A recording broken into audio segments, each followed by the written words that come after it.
Imagine stepping off a plane in a foreign land, greeted not by welcome but by a cold command: don't speak. Keep your eyes down. The outside world is our enemy. This was the harsh reality for thousands of North Koreans forcibly sent to Russia between 2024 and 2025. Driven by a desperate need to fill the labor shortage sparked by the war in Ukraine, Moscow struck a secretive deal with Pyongyang, pulling 50,000 workers into grueling conditions that shocked even the leaders who brokered the pact. Under a new political alliance, bridges were built in smoke-filled rooms far from public view, contracts hammered out to revive old industrial ties. Yet what loomed behind the diplomatic curtain was anything but partnership. These men and women were thrust into a nightmare. Forced to toil for over 18 hours a day with only 2 days off per year, their shelters were dim, cramped shipping containers crawling with insects or the cold, damp basements of unfinished buildings. Thick tarps blocked the chilling air, but did nothing to stop desperation. Every move was shadowed by North Korean intelligence officers: no freedom, no escape, just relentless punishment masquerading as labor. Instead of rising skyscrapers and bustling cities, they found themselves trapped beneath the steel and glass, trapped within invisible walls of control. Falling asleep during these endless shifts meant brutal beatings. Nights were spent on unforgiving concrete floors without blankets. Most of their wages vanished before their eyes, taken by the regime as a loyalty deduction, a cruel leash tethering them to an uncertain payday back home that might never come. Yet, cracks began to show. 6 courageous souls escaped the grip of this modern-day servitude, revealing the horror through rare interviews that echoed around the world. Their stories screamed of the slavery hidden in plain sight: silent suffering, imposed silence, and broken spirits. One escapee's first breath of Russian air was punctuated by fear and the stifling presence of guards, not the fresh hope he had imagined. What pushed these prisoners of labor to risk everything? Hunger, exhaustion, fear, they all played their part. But beneath it all was a sharper weapon: knowledge. Over the past decade, escape has evolved from desperation to defiance. In 2023 alone, the number of North Koreans seeking refuge surged, surpassing 34,000 in just the first half of 2025. The stark contrast between the isolated totalitarian grip back home and even Russia's bleak authoritarianism ignited a mental revolution. Rows of store shelves, the hum of foreign radio waves, glimpses of different lives, these sights shattered the illusions built by decades of propaganda. For these workers, escaping wasn't only fleeing cruelty, it was a quest for truth, a chance to see if another life was even possible. Every break from silence, every story told, chipped away at the walls of oppression that had long imprisoned their minds, turning silent suffering into whispered rebellion. But even as these stories inspired hope, a darker reality emerged, one that no one could have predicted. In a grim reality painted by desperation and survival, 6 North Korean escapees share a haunting tale of shared suffering. Picture 18-hour shifts where dawn to dusk labor feels endless, beginning at 6 a.m. and dragging through until 2 a.m. the following day. These workers, stripped of their humanity, receive merely 2 days off per year.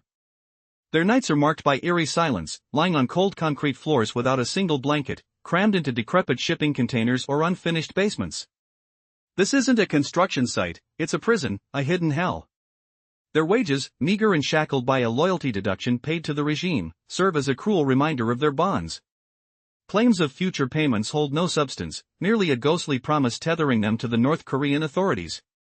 Even the allure of money becomes a weighing chain, designed to keep their eagerness for escape at bay.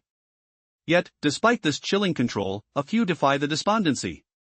Their journeys are not just marked by exhaustion or hunger but resonate with a deeper yearning for freedom. These escapees have turned their backs on a lifetime of bleakness.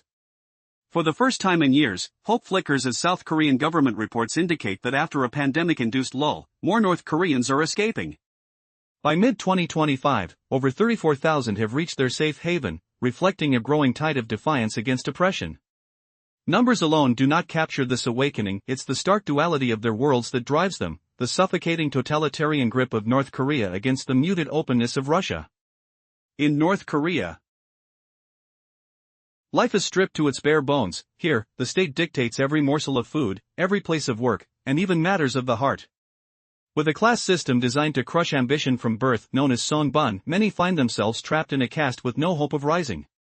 The desperation is palpable, accented by the bitter reality of bartering for basic necessities, forcing families to trade eggs and rice like precious currency.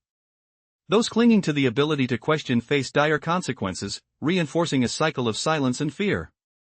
Yet, this Russian route offers a glimpse of a different existence, filled shelves, lively conversations, and access to information that North Koreans have only dreamed of in their isolated reality. For these workers, the moment they step beyond their oppressive upbringing, the truth shatters their mental chains, unveiling a life they once believed was unattainable. This awakening ignites not just a desire for physical escape but drives a transformative quest for meaning, a personal and collective rebellion against a narrative designed to keep them subdued. But beyond their own escape, they carry the weight of their families left behind, mothers quietly anxiously for news, fathers clutching memories of sons branded as traitors, each disappearance a keystone turning their families into silent specters of guilt and despair. This haunting absence creates ripples of fear, ensuring that every question feels like a loaded gun pointed at their loved ones in Pyongyang. As whispers of their escape echo through the silenced streets of North Korea, an invisible resistance builds. Families grasp at fleeting information through precarious networks, hoping for news that could alter their fates. Each eve, words shared behind closed doors become an act of defiance against a regime that demands silence. For each North Korean worker who escapes, the glimmer of hope grows not just for individual freedom but as symbols of resilience against oppressive narratives. As these tales unfold, the chilling truth remains: the stories are interlaced with darker threads. With North Koreans appearing on the front lines under the guise of engineering support, a new layer of this complex tale emerges. The once hidden reality now reveals a darker conspiracy, one where survival extends not just to construction sites but to combat. What lies ahead in this perilous journey? As one world strives for freedom, the other tightens its grip, a terrifying reminder that even in pursuit of escape, the stakes have never been higher. The quest for liberation transforms into an echoing shout against a regime determined to maintain control, creating an ongoing dialogue between despair and the unquenchable thirst for freedom. Previously, we saw that the stark contrast between two worlds fuels the urge to escape. On one side lies North Korea's suffocating, closed totalitarian society. On the other, lies Russia, a harsh, sometimes cruel land, but one where the outside world breathes with relative freedom. Life in North Korea is measured not by money but by scarcity itself. Imagine a life where the state dictates every detail: what you eat, where you labor, where you may walk, even who you marry. From birth, a rigid system called Songbun carves your fate, placing people in social classes based on family history. If your lineage was labeled untrustworthy, you are condemned never to rise, never to be seen. This is not simply an economic trap, it's a sentence to social invisibility, forced silence, and mental fracture. Imagine neighborhoods where black markets replace stores. People barter desperately for eggs, rice, soap. Shelves that should hold goods or empty ration cards control what little is available. The only news from beyond these walls is propaganda broadcast by the regime, telling a terrifying tale: the West enslaves, starves, and morally corrupts you. Generations grow up believing this harsh narrative, locked in a world painted black and white, reinforced by brutal reality. International investigations, like the 2014 United Nations report, exposed the brutal limits on freedom here. Recent findings paint an even darker scene: arbitrary arrests, travel bans, forced labor, total communication control, imprisonment for simply speaking out. But what happens when a North Korean forced to work in Russia steps beyond this universe of despair? Suddenly, the outside world appears, not as a horror, but as a startling reality. Yes, Russia governs with a strict hand. Yes, poverty and exploitation sting. But there's something alien here: the shelves are stocked. The radio hums with foreign languages, words and music unheard before. Phones reveal landscapes, faces, fashions unimagined. On the streets, instead of propaganda, voices argue, debate. This is not fiction or rumor. This is tangible outside life, alive and immediate. This clash of worlds shatters minds and souls. It's not simply a fight to escape cruelty anymore. It becomes a quest to find truth, to quench deeper curiosity. Is another life beyond suffocating lies even possible? For many North Korean workers, this moment is nothing less than the breaking of psychological chains. But can the chains ever be fully broken? What happens when the fearful silence of home meets shattered illusions on foreign soil? The story is far from over. In the gripping landscape of North Korea, a stark psychological clash emerges as individuals discover that the outside world is not the hell they were taught to believe. This awakening becomes a catalyst, not merely to flee from oppression but to seek the very essence of freedom and truth. Encountering life beyond their borders transforms the notion of escape into a quest for meaning. The surge in defection isn't just a number, it's a profound sociological shift. Yet, behind every escape lies a family burdened with silence and despair.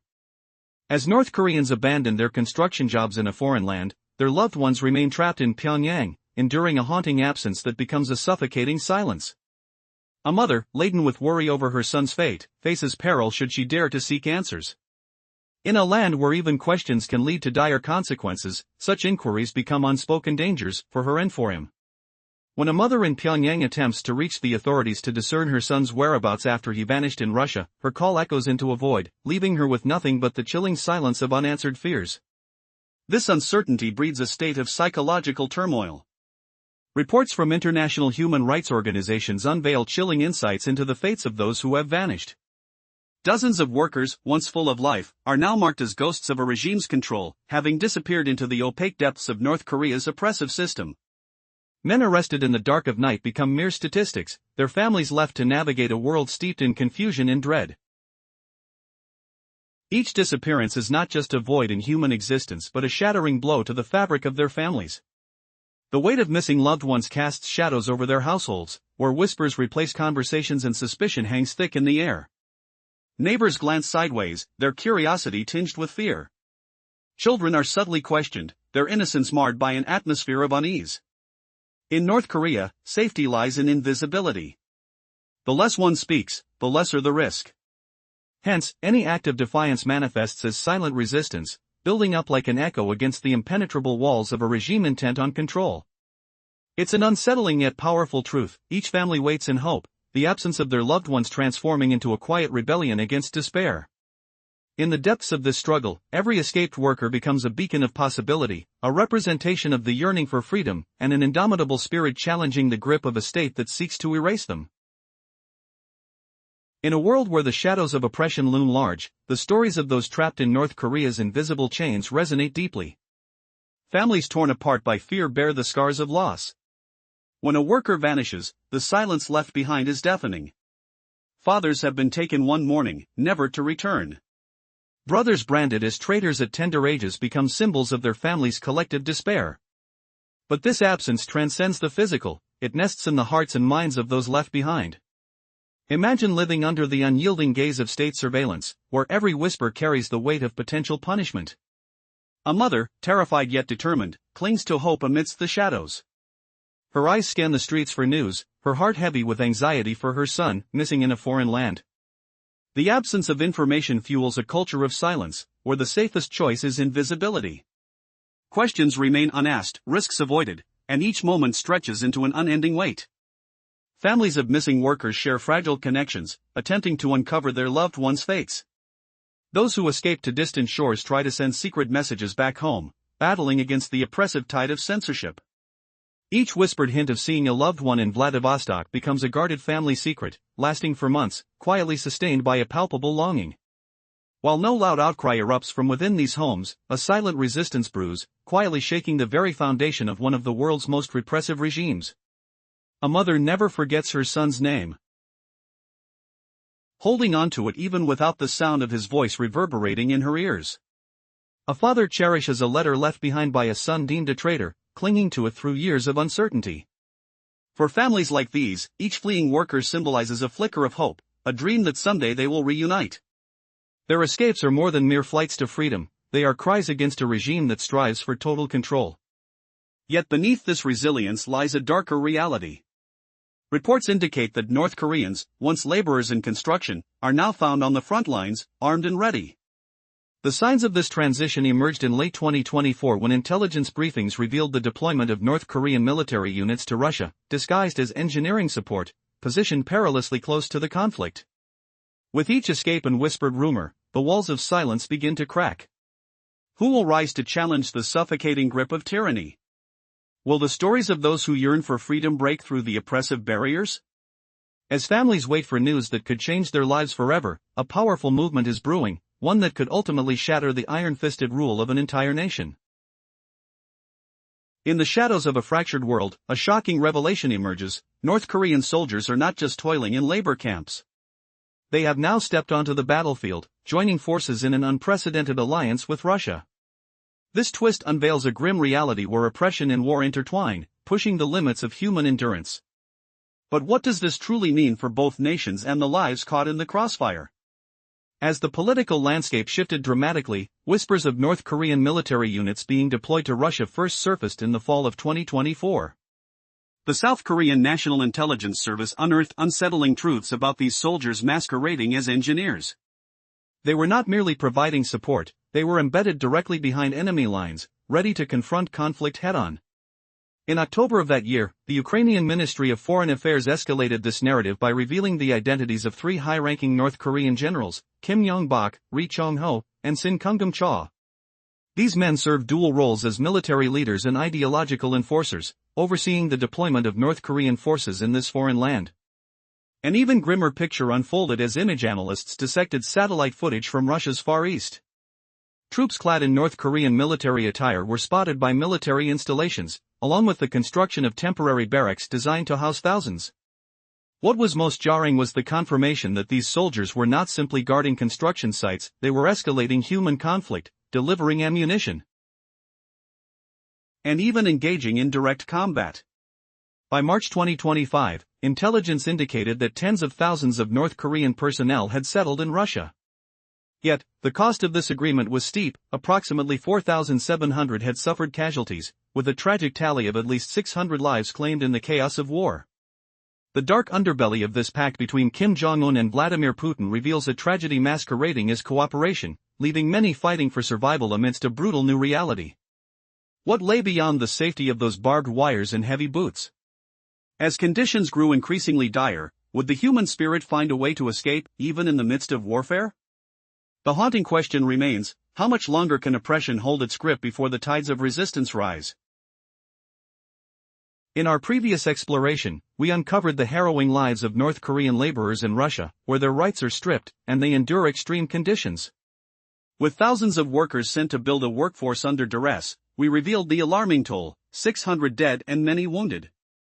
As we delve deeper into this grim alliance between two oppressive regimes, the intertwining fates of these workers and their oppressors unravel.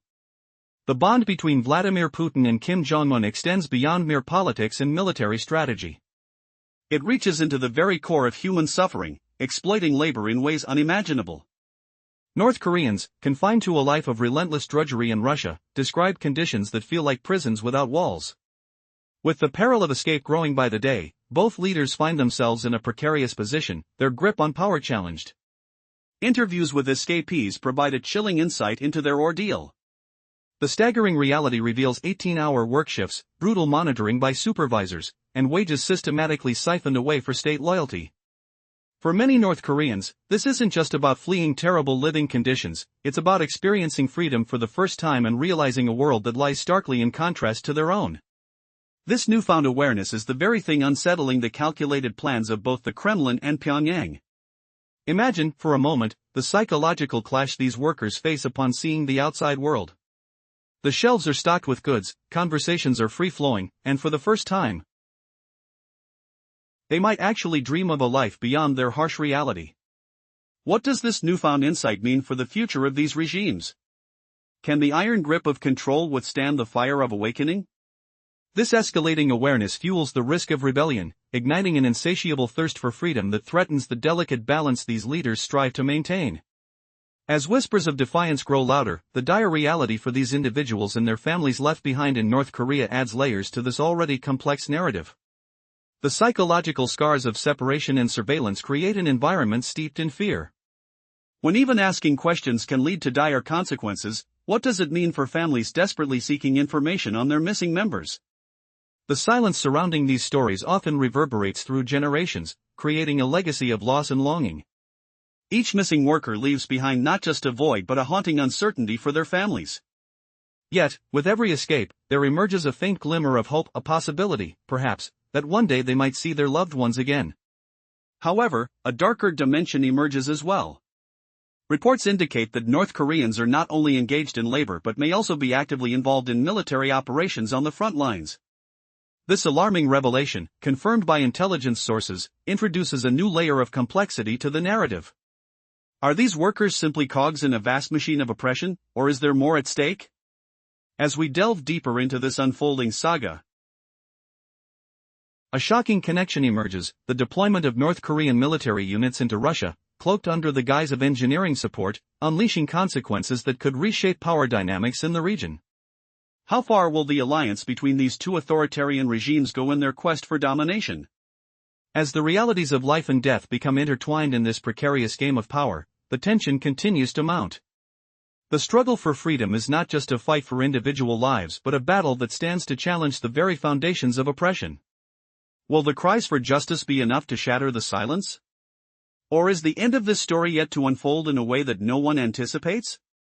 The world watches as these stories of sacrifice, struggle, and hope converge, igniting a dialogue that defies the oppressive narrative written by those in power.